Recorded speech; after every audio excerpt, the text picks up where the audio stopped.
Boa tarde, pessoal. Mais uma vez estamos aqui nessa tarde para falarmos sobre saúde emocional e hoje com o tema Três sabotadores e um segredo. Para quem está vivendo um rompimento no relacionamento.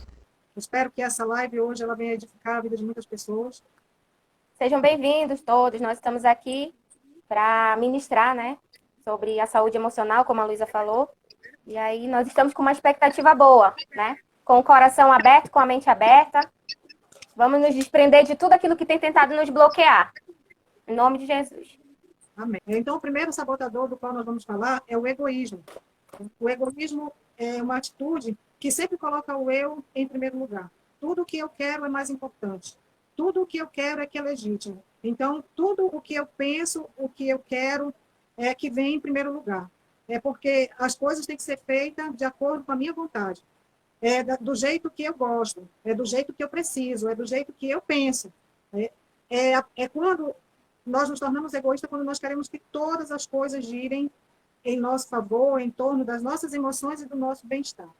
Então, nós nos tornamos egoístas quando nós não pensamos no outro, quando nós não pensamos na emoção do outro, no sentimento do outro, quando nós não pensamos o quanto nós vamos machucar o outro com o nosso comportamento, querendo que as coisas sejam sempre do nosso jeito. Eu acho interessante que o significado do egoísmo é, como a Luísa falou, é amor próprio, né? Só que a gente entende que o amor próprio, ele é bom porque você tem que se amar, você tem que se cuidar. Mas quando ele já chega ao ponto de você só pensar em si, só pensar no seu eu, tem que ser eu em primeiro lugar, e deixar de ajudar as outras pessoas, aí isso já se torna egoísmo, só pensar em si próprio, né? E eu achei interessante que a Bíblia fala a respeito de pessoas, fala do egoísmo, né? Lá em Filipenses 2:3 diz assim: nada façais por contenda ou por vanglória, cada um considere os outros superior a si mesmo. Se a Bíblia nos ensina isso, que a gente tem que pensar sempre no próximo, tem que pensar no outro, tudo que a gente for fazer não pode ser por contenda ou achar que a gente é melhor do que os outros. A gente tem que sempre, quando for traçar algum plano ou um objetivo, pesar na balança. Peraí, o que eu vou fazer? Eu vou poder ajudar outras pessoas? Eu vou glorificar a Deus através disso que eu vou fazer? Então, eu já sei que a Bíblia diz que vai dar tudo certo no final, né? Que eu não posso fazer nada por egoísmo, só pensando, eu quero crescer passando por cima dos outros. Isso é ter um pensamento egoísta. Isso mesmo. Seja bem-vinda. O egoísmo ele chega a ser um sabotador no relacionamento, seja qual for o relacionamento. A gente está falando a respeito de separação, de casamento, de divórcio, mas o egoísmo ele permeia todos os nossos relacionamentos, né? Então ele passa a ser um sabotador num casamento quando tudo que eu quero tem que ser do meu jeito. Eu não penso no outro, eu não vou ceder para o outro porque eu sou egoísta demais para deixar que sejam feitas coisas diferentes daquilo que eu quero, que eu espero. Então, muitas vezes, né, eu posso dizer que no meu casamento, depois que acabou, depois que passou um bom tempo, que eu comecei a estudar inteligência emocional, autoconhecimento, eu fui ver o quanto eu era egoísta. Em alguns momentos era o meu pensamento que tinha que prevalecer, em alguns momentos era a minha vontade que tinha que prevalecer, e muitas vezes a gente tem essas atitudes sem pensar. Em alguns momentos a gente acha que está fazendo certo, porque o que a gente pensa e o que a gente quer é o melhor, então a gente se posiciona de uma forma que machuca o outro, não deixa nenhuma possibilidade para que aconteça um senso, né, comum, um denominador comum, e a gente acaba criando um afastamento, a gente acaba criando uma barreira entre nós e o outro, quando a gente se comporta dessa forma. Né? E não só, como eu estou dizendo, não só no casamento, mas em todos os relacionamentos da nossa vida. Quando a gente se coloca numa posição que o que a gente quer é o mais importante, a gente já não tem mais limite. A pessoa ela já passa a prejudicar e a machucar o outro. O que você leu, Filipenses 2:3, que fala em que nós devemos considerar o outro superior a nós. Então, quando a gente olha para as pessoas, quando a gente olha para as pessoas com um olhar de humildade, a gente compreende, a gente aceita, porque nós somos diferentes. Eu sempre vejo assim, eu observo que todos nós temos diferenças, todos nós pensamos diferente, nos comportamos de forma diferente, e muitas vezes a gente quer que as outras pessoas elas pensem como a gente, elas façam como a gente quer que seja feito, que as pessoas se comportem como a gente espera, e a gente vai criando e gerando uma expectativa em torno das pessoas que acaba trazendo uma frustração para a gente mesmo, que a gente vai falar depois no próximo ponto sobre isso. Mas já dando uma deixazinha... Uma introdução, né? Já dando uma introduçãozinha. Certo. E vamos para o segundo ponto, né, que a gente falou primeiro sobre o egoísmo. Né? Esse o primeiro inimigo da saúde emocional, o egoísmo. E agora nós vamos falar da ingratidão. A ingratidão também é um sabotador, é um inimigo da nossa saúde emocional. Por quê? Porque a pessoa ingrata, ela não reconhece o que é feito, né, de bom para ela. Você pode fazer o bem, você pode dispensar toda a atenção, você pode fazer tudo para aquela pessoa, mas ela não consegue ver. Ela não reconhece o bem que ela está recebendo.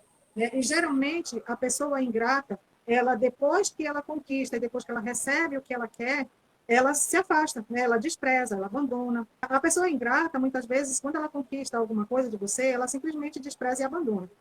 A ingratidão seria uma das palavras assim que eu resumiria, né? O divórcio e uma separação, né? O rompimento de um vínculo seria com essa palavra ingratidão, porque muitas vezes você dá a sua juventude, a sua beleza, você é novinha, bonitinha, você é inteligente, você é culta, você é bem cuidada pelo seu pai, pela sua mãe, e de repente você casa com uma pessoa e você começa a se doar, você começa a dar o melhor de si, né? Você dá tudo de si em favor daquele relacionamento, em favor daquela outra pessoa, e de repente alguns dizem, não, mas agora ela está gorda, agora ela não se cuida mais, agora envelheceu, agora perdeu os dentes, agora o cabelo está branco. E aí começam, né, começa a ver os defeitos. Então, eu vejo assim, nisso, nessas atitudes, uma ingratidão muito grande.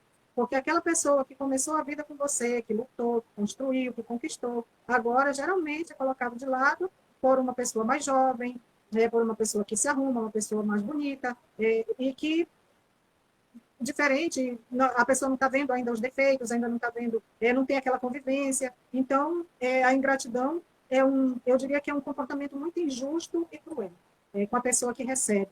É um comportamento injusto e cruel por quê? Porque o ingrato, ele não sabe agradecer pelo que ele tem. Ele não sabe olhar para a esposa e dizer assim, muito obrigado por tudo que você fez, por você estar do meu lado até hoje, por você me ajudar a construir, por você ser a mãe dos meus filhos. Muito obrigada porque você muitas vezes foi o meu ombro amigo, você trabalha para me ajudar, nós somos parceiros. O ingrato, ele não sabe fazer isso, ele não sabe agradecer pelo que tem. Ele só sabe reclamar pelo que não tem. Ele só sabe reclamar daquilo que não tem. Eu falo isso com propriedade porque eu já ouvi muitas histórias de mulheres que se sentem rejeitadas. Há pouco tempo eu conversei com uma que ela foi abandonada pelo esposo por causa de uma moça mais jovem, bonita, com o corpo bem feito, e assim, no auge da sua juventude, muito bem cuidado, não tem preocupações com nada, diferente da pessoa que estava conversando comigo, que cria os filhos, que cuida de casa, que aguenta todas as dificuldades. Né? Então, essa pessoa falou assim para mim que ela se sentiu muito rejeitada, ela se sentiu muito triste, muito magoada, muito machucada, porque o esposo, quando a deixou, olhou para ela com desprezo, como se ela fosse a pior escolha da vida dele. Então, a ingratidão, ela é um comportamento muito injusto e cruel com a pessoa que recebe. Como você falou, Luísa, a pessoa ingrata é aquela que não reconhece o bem que a outra pessoa fez, né, a ela. E como que a gente reconhece uma pessoa ingrata? Tem algumas características para a gente identificar as pessoas ingratas, né? E uma delas é aquela pessoa que só nos procura quando precisa de algo. Se você tem uma pessoa que está do seu lado e ela só te procura quando ela está precisando de algo e não quando você precisa de ajuda, ou quando ela chega perto de você e diz assim, você está precisando de alguma coisa? Você está bem? Né? Não é se preocupando no seu bem-estar. É se preocupando no pedido que ela vai fazer a você depois. Então, para identificar uma pessoa ingrata, primeiro, se ela te procura só quando ela precisa de algo de você. Segundo, você nunca será a prioridade dessa pessoa. Sempre você vai ser em segundo ou terceiro lugar ou lugar algum. Ela nunca vai se importar com você. Se você está bem, se você comeu, se você está bem de saúde, nunca. A pessoa ingrata nunca vai procurar você para lhe ajudar. Terceiro, são agradecimentos que não são verdadeiros. Você percebe no agradecimento da pessoa que é aquilo forçado, que é aquilo falso, que não sente verdade nas palavras ou nas atitudes da pessoa. Quarto ponto, são pessoas egocêntricas, que só pensam em si próprio, que só fazem as coisas para benefício próprio. E quinto, são pessoas traiçoeiras, que não tem uma pessoa que está do nosso lado e a gente abre o nosso coração achando que ela vai dizer assim, ó, eu tô com um ombro amigo aqui para te ajudar. E na realidade, ela tá ali para te ouvir só para falar mal de você por trás. Então são pessoas traiçoeiras e a gente deve tomar muito cuidado com essas pessoas quando a gente identifica essas características na pessoa. E a Bíblia diz, lá em Salmo 78, versículo 11, diz assim: esquecer o que ele tinha feito, as maravilhas que ele havia mostrado. Você ser uma pessoa ingrata é você se esquecer daquilo que as outras pessoas fizeram de bem, né, para você. Isso é muito complicado mesmo. E a ingratidão, ela deixa uma dor, né? Deixa uma marca, deixa uma dor. Então, lembrando que nós estamos falando sobre sabotadores da nossa saúde emocional. É você conviver com uma pessoa ingrata, é você se deixar levar pelo comportamento de uma pessoa ingrata. Eu me lembro bem assim que no meu primeiro casamento eu me queixava muito disso. Eu dizia, você é um ingrato, você não consegue ver o que eu faço de bom, você só consegue ver o que eu faço de errado. Então, eu sempre, como eu hoje eu me descobri codependente emocional naquele casamento, no meu primeiro casamento, eu era assim, eu era muito carente da atenção, do romantismo, do retorno daquilo que eu fazia. Eu tinha muitas expectativas, porque como eu era uma esposa dedicada, que amava muito, inclusive hoje eu estava assistindo uma live falando sobre esse livro, né, As Mulheres que Amaram Muito. Eu vou comprar esse livro e vou ler, porque é muito bom a gente aprender. Então, hoje eu me descobri que eu era naquele tempo, uma pessoa dependente emocional, né? Codependente emocional. Eu dependia muito da aprovação do esposo. Eu esperava muito aquelas atitudes de romantismo que eu tinha, né? Aquele cuidado, tudo que eu dava, eu estava esperando, na expectativa de receber. E como isso não acontecia, eu sofria muito. E aqui, o que eu fazia? Eu me humilhava. Eu chorava, eu dizia, poxa, você não percebe o que eu faço? Eu ainda ia reclamar, ainda ia lá com a pessoa para ficar retrucando as coisas, perguntando. E hoje eu fico pensando, puxa vida, que bom. Mas tudo tem o tempo de Deus, que é o tempo certo das coisas acontecerem. Mas se eu fosse madura emocionalmente naquele tempo, eu não teria sofrido tanto. E é por isso que nós estamos fazendo essas lives. Porque eu tenho dito para o Senhor que as pessoas que passarem pela minha vida, elas não vão precisar sofrer do jeito que eu sofri. Porque eu procurava uma resposta e eu não encontrava essa resposta nas pessoas. Eu conversava com as pessoas, eu falava da minha dor, eu falava como eu estava sofrendo, o que eu estava sentindo, aquele desespero, a insônia, a falta de apetite, as dores físicas mesmo que eu sentia, constantes, enxaqueca, dor de cabeça, dor de ouvido. Então, era uma tensão muito grande, porque eu não queria que meu casamento acabasse. Era o meu desespero naquele momento é que eu não queria que a minha família se desfizesse, que se dispersasse. Eu queria lutar para continuar, para permanecer. Só que eu lutei da forma errada. Hoje eu descobri. Por isso nós estamos aqui falando dos inimigos da saúde emocional, do egoísmo, de você querer sempre que prevaleça a sua vontade, que prevaleça o que você quer, o que você pensa, e também a ingratidão, que é o segundo ponto, que é não reconhecer o bem que o outro faz. No meu caso, eu é que não era reconhecida, e isso me deixava desesperada, porque eu queria aquela atenção, eu queria aquele romantismo de volta, eu queria ser correspondida nas coisas que eu fazia, e isso não acontecia. E eu não sabia o que fazer. Eu não conhecia, aí naquele tempo pouco se falava sobre saúde emocional, sobre inteligência emocional, eu não sabia como me comportar naquela situação. Então, hoje, quando as pessoas conversam comigo, quando as pessoas procuram para tirar dúvida, quando as pessoas me perguntam, hoje eu tenho respostas. Quando eu procurava as pessoas, eu queria receber uma resposta assim, prática, mas eu não tinha essas respostas. As respostas sempre eram as mesmas. Ora mais, paga o preço, espera que ele vai mudar. Mas as pessoas, elas só mudam de comportamento quando elas querem. Isso é uma decisão pessoal. Ninguém consegue mudar o outro. E agora a gente vai passar já com essa ligação assim de não poder mudar o outro, de não conseguir mudar o outro, nós já vamos passando para o terceiro ponto, que é a frustração. Quando você gera uma expectativa muito grande em relação a uma pessoa, o que acontece é a frustração. Por quê? Porque você gera uma expectativa que é só sua. Ela não vai ser atendida, porque essa expectativa é só sua. Era por isso que eu sofria, eu não entendia por que eu me sentia daquela forma, por que eu me sentia perdida, por que eu me sentia humilhada, por que eu não conseguia revidar a altura, eu não tinha palavras para revidar a altura, e eu não sabia como resolver, porque as expectativas eram só minhas, e essas expectativas elas não estavam sendo atendidas. Então, as frustrações da nossa vida, somos nós que criamos. Na maioria das vezes, somos nós que criamos. Por quê? Porque nós geramos expectativas muito altas em relação às outras pessoas, até pensando assim, não, com o tempo ele muda. não, com o tempo eu vou conseguir mudar essa pessoa. Eu vou me comportar assim, eu vou fazer isso, eu vou fazer aquilo, e a pessoa vai mudar. Mas as pessoas, elas só mudam quando elas querem. Então, tudo o que a gente quer, né, tudo que a gente quer num bom relacionamento, seja ele de amizade, de namoro, de noivado, de casamento, tem que ser gerado por nós, mas sem expectativa dessa troca, de receber, de ficar dependente emocionalmente do outro. Cada um, quando entra num relacionamento, seja ele de amizade, de namoro ou de casamento, cada pessoa, quando entra num relacionamento, ela vem com o seu temperamento, ela vem com a sua cultura, com a sua ambiência, da forma como ela foi criada, as coisas que a pessoa presenciou na família, dos pais, o comportamento dos pais, os hábitos dos pais. Então, quando você vem para um relacionamento, você vem trazendo toda essa carga da sua criação, dos problemas que foram gerados através de traumas, de crenças limitantes, de visão diferente, tudo. Né? Nós somos completamente diferentes uns dos outros. Então, quando a gente entra num relacionamento, a gente entra com essa expectativa de que o outro venha reagir e venha se comportar de acordo com a nossa expectativa. E é aí que entra a frustração, porque quem vai poder conseguir mudar alguém com comportamento, seja lá como que for? Ninguém consegue, nenhum de nós tem essa capacidade de mudar ninguém. Como você falou, Luísa, a frustração é quando aquilo que você planejou não dá certo, né? Não se concretiza. Não tem o resultado que se esperava. Você tinha planejado algo que daria aquele resultado. E, na realidade, o resultado foi completamente diferente. E, com isso, muitas pessoas se frustram realmente. E assim, como ajudar uma pessoa frustrada? Como a gente pode ajudar uma pessoa frustrada? Primeiro, tenha a mente que nada é pessoal. Tudo aquilo que você planejou não deu certo, não leve para o lado pessoal. Não leve.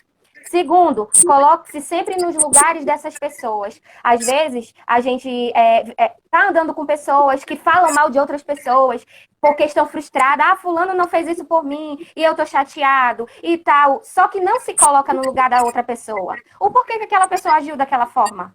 Algo aconteceu, ou ela foi impulsionada a agir daquela forma, foi obrigada a agir daquela forma. Então, quando a gente encontrar uma pessoa frustrada, a gente tem que informar ela. Olhe, tem que se colocar no lugar da pessoa que não agiu, que não teve a atitude que você esperava. Tente se colocar no lugar da pessoa. Terceiro, exalte as qualidades dessa pessoa. Se você vê uma pessoa muito negativa, é uma pessoa frustrada, se frustrou tanto na vida que se tornou negativa, que se tornou amarga. E o que acontece? Você tem que sempre levantar a pessoa e dizer assim, não, você está agindo dessa forma porque deve ter acontecido algo, mas você tem muito valor, você é importante para o Senhor, então eu vou te ajudar. E é isso que a gente tem feito aqui nessas lives, tem tentado te orientar através do nosso testemunho, através das nossas experiências, aquilo que a gente tem passado. A Luísa, como uma pessoa que foi separada, eu como uma filha de pais separados, através da nossa experiência, a gente tem tentado te orientar, tem tentado te ajudar.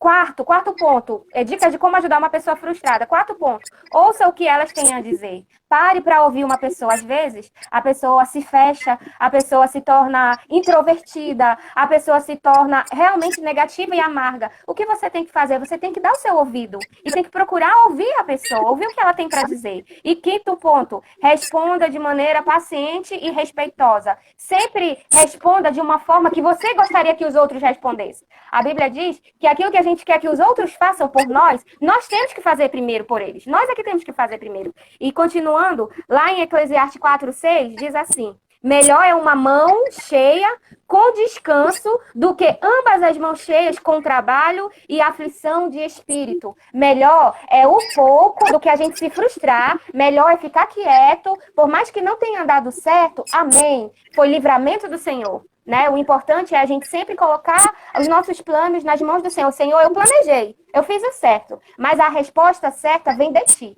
Então, tome muito cuidado quando você planeja algo ou esperar algo de alguém, né? Sempre respeite o próximo. E às vezes, como a Luísa falou, as pessoas nunca vai responder da forma como a gente espera. Mas a Bíblia diz, o que a gente quer que os outros façam por nós, a gente tem que fazer primeiro. É verdade. Inclusive, quando Jesus ele resumiu os 10 mandamentos em 2, ele disse, ama a Deus sobre todas as coisas e o teu próximo como a ti mesmo. Então, a gente tem que aprender a se amar primeiro, para poder amar o outro. É verdade. Eu sempre converso, quando eu converso assim, sobre casamento, sobre separação, eu sempre digo que muitas separações elas seriam evitadas, muitos divórcios, se houvessem orientações a respeito de casamento.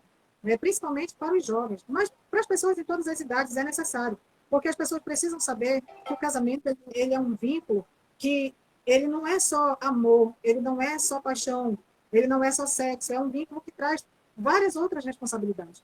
Para o homem, o sacerdócio da casa, a autoridade sobre a família, o governo, a provisão para o seu lar, e sobre a mulher, a administração do lar, ser ajudadora, auxiliadora do esposo, cuidar dos filhos e tantas outras coisas da organização do lar e tudo mais. Então, se as pessoas tivessem orientação, até mesmo aqueles que já estão casados, que a gente sabe que todo casamento, quando chega a um certo tempo, entra em crise.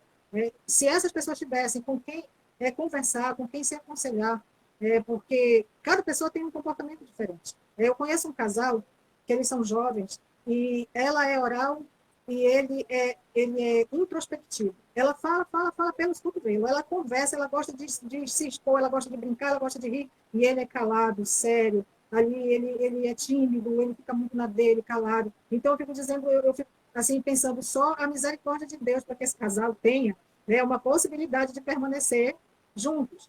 Eu já tive a oportunidade de aconselhar os dois e falar sobre isso, principalmente para ela, porque ela é oral. Então, mas ele não quer conversar comigo, eu começo a falar e ele fica calado. Então, você precisa compreendê-lo.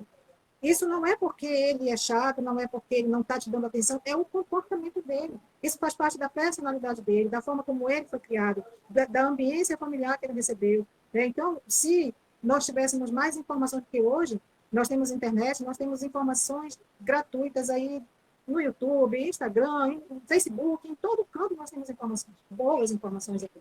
Então, se nós tivéssemos a preocupação, porque geralmente num casamento, quando está havendo crise, a esposa se preocupa, a mulher se preocupa em procurar ajuda, em melhorar, em ver onde é que está acontecendo a situação, o que, que pode ser feito. E geralmente o homem ele não se preocupa muito com isso. Então, nós falamos hoje sobre os 3 sabotadores da saúde emocional, que é o egoísmo, a ingratidão e a frustração. A gente também prometeu trazer um segredo para que esses 3 sabotadores da nossa saúde emocional não venham a nos prejudicar emocionalmente, não venham a minar as nossas emoções. Então, o segredo que a gente prometeu é o alinhamento.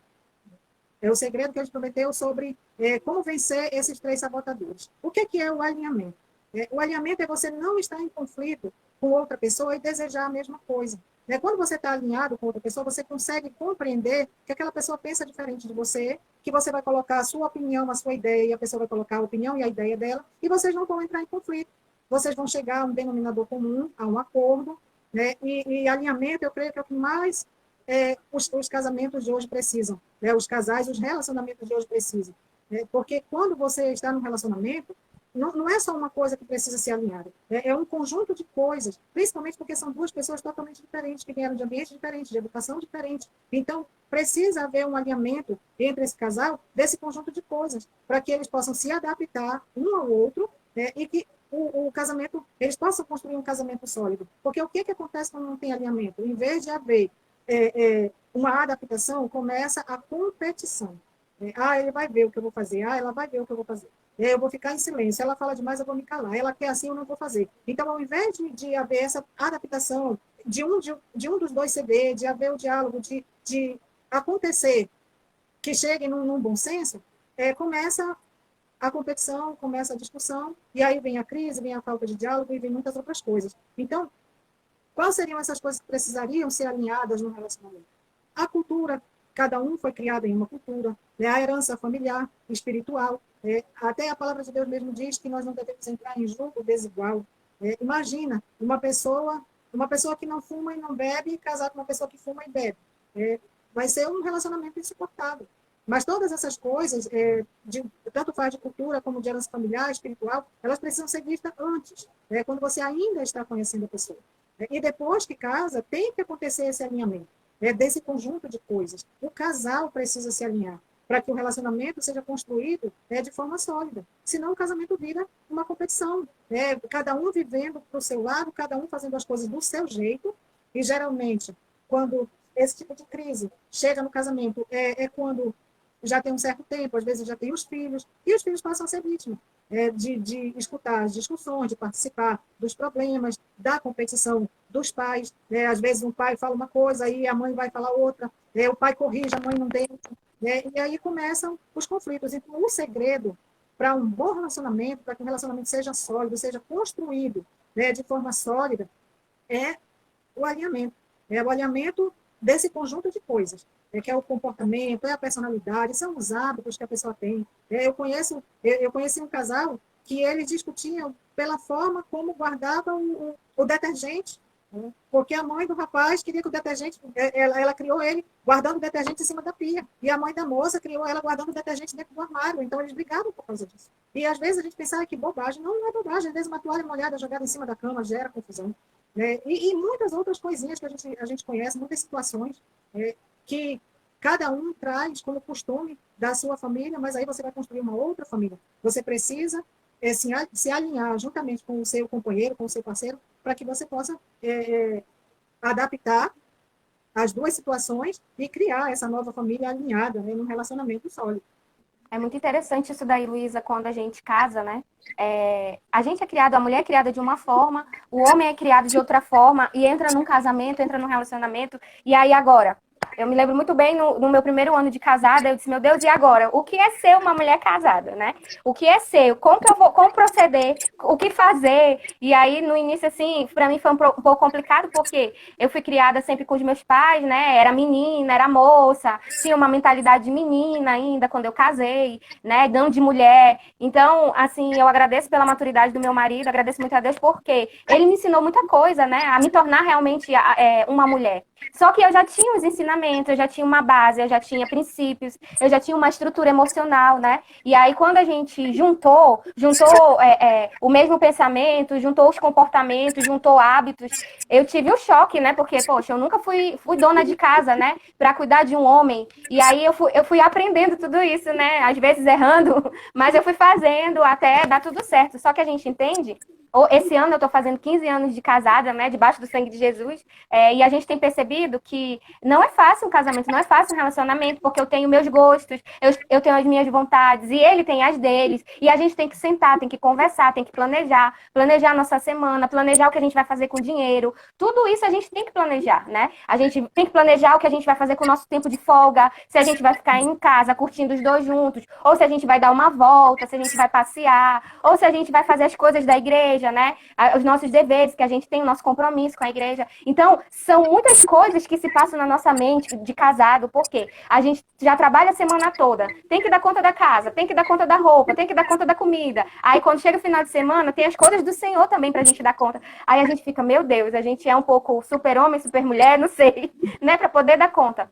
E aí, a gente tem que planejar a nossa semana, a gente tem que sentar junto, a gente tem que ver, vamos montar uma agenda, né, nossa, a tua e a minha e a nossa agenda também, né, vamos entrar em um acordo para ver o que a gente vai fazer com o dinheiro que está entrando, o meu dinheiro, o teu dinheiro, não, o nosso dinheiro, o que a gente vai fazer com esse dinheiro, quais são as nossas prioridades, né, a gente tem visto na sociedade que muitos casais brigam, que quando os psicólogos, eles estão em atendimento, uma das principais coisas que prejudicam, né, que eles veem, que eles têm que trazer uma solução é a respeito de finanças.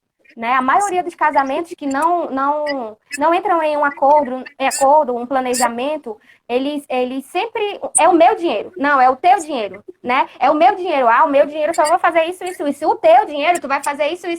E aí, no final, se frustram, não chegam em um acordo, e aí ficam chateados, e aí até pensam em se separar. Por isso que tentam ir para psicologia, né? Para o psicólogo, para fazer terapia de casal, para tentar ver se ainda tem chance, né? O casamento, se ainda vão dar mais uma chance. E quando os psicólogos verificam que era só um acordo, era só uma mudança de mente, de entendimento, de tentar entender que o dinheiro não é mais teu e nem meu, o dinheiro é nosso. Era só essa mudança de pensamento, né? E aí, esse alinhamento, ele tem que ser a prioridade no casamento, porque senão ele não vai dar certo.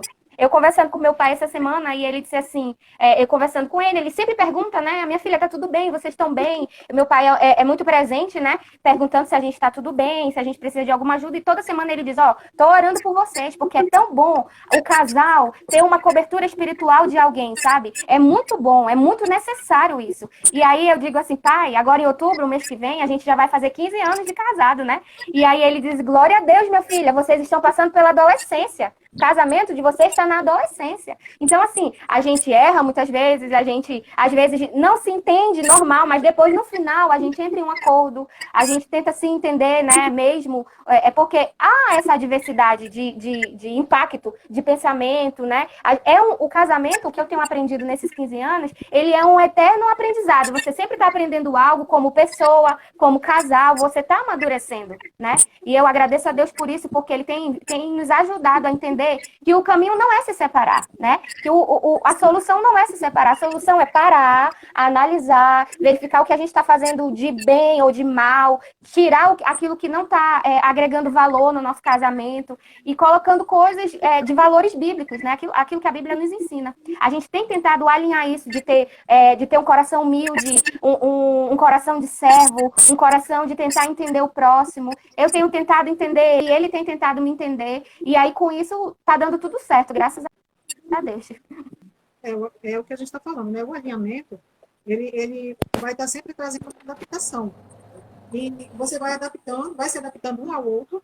Com o tempo, vai acontecendo a adaptação, né, do casal. E essa adaptação, ela nunca acaba, né? Ela nunca deixa de ser importante para que não aconteça o que a gente estava falando, né? Que não aconteça a competição dentro do casamento.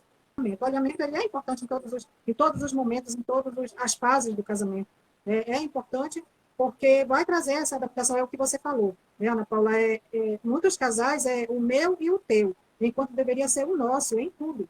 Em todas as coisas deveria haver o diálogo, né, a unidade. Nós somos dois em um agora. Né? Nós somos duas pessoas, nós somos só um agora, nós somos um casal diante do Senhor.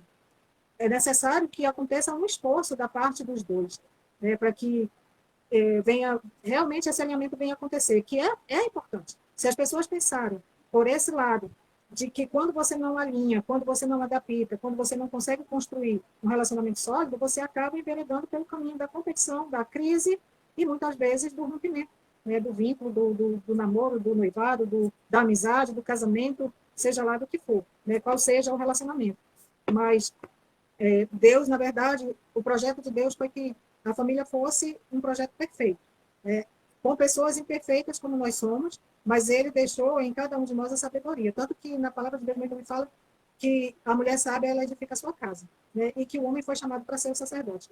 A palavra de Deus, ela tem orientação para tudo no casamento, para todas as fases, para todas as situações. Então, o que está faltando, na verdade, é que as pessoas queiram esse alinhamento, que as pessoas queiram ter essa compreensão de que os dois precisam se esforçar para que as coisas aconteçam, para que as coisas mudem. Porque conviver, né, com uma pessoa diferente de você não é fácil, mas é possível. Se não fosse possível, Deus não teria instituído a família e o casamento.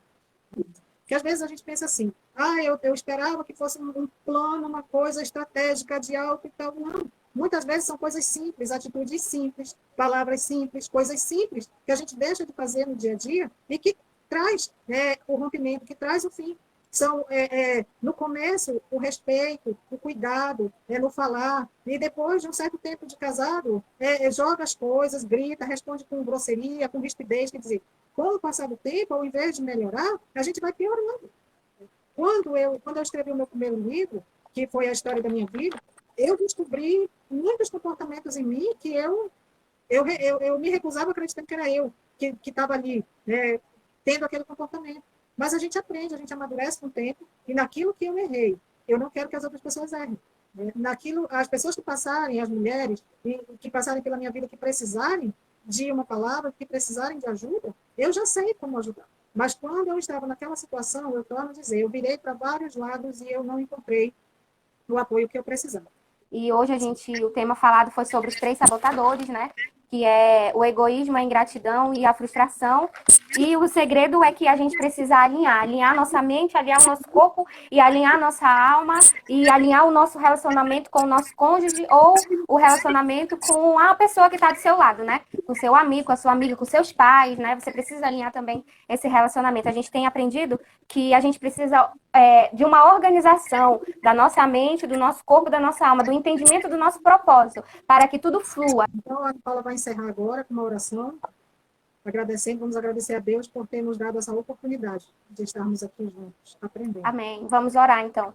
Senhor Jesus, Nós somos muito gratas a Ti, Senhor, pela oportunidade que o Senhor tem nos dado de estarmos aqui. O Senhor conhece o nosso coração, sabe o nosso propósito, Senhor. A gente quer transbordar e ajudar outras pessoas que nesse momento encontram sem solução, desnorteada, que se encontram sem saber por onde caminhar, Senhor, por onde seguir. Pai, nos ajuda a cada dia, que esses sabotadores nunca prevaleçam, nunca sobressaiam nas nossas vidas, Senhor. Nos ajuda a cada dia, Senhor, mortificar a nossa carne, mortificar o nosso eu, Senhor, e a sempre cumprir a Tua vontade, porque a Tua vontade sempre é boa, perfeita e agradável, e é ela que a gente quer cumprir, Senhor. Nós entendemos o nosso chamado é resgatar outras vidas para o Teu reino, e é por isso que nós estamos aqui cumprindo o Teu propósito na nossa vida, Senhor. Olha para cada pessoa que ouviu, que nos acompanhou, Senhor, abençoa, traz um entendimento a elas, Senhor, que elas possam entender a aliança que o Senhor fizeste conosco, o propósito que o Senhor tem com cada uma delas, Pai. Muito obrigada, em nome de Jesus nós te agradecemos.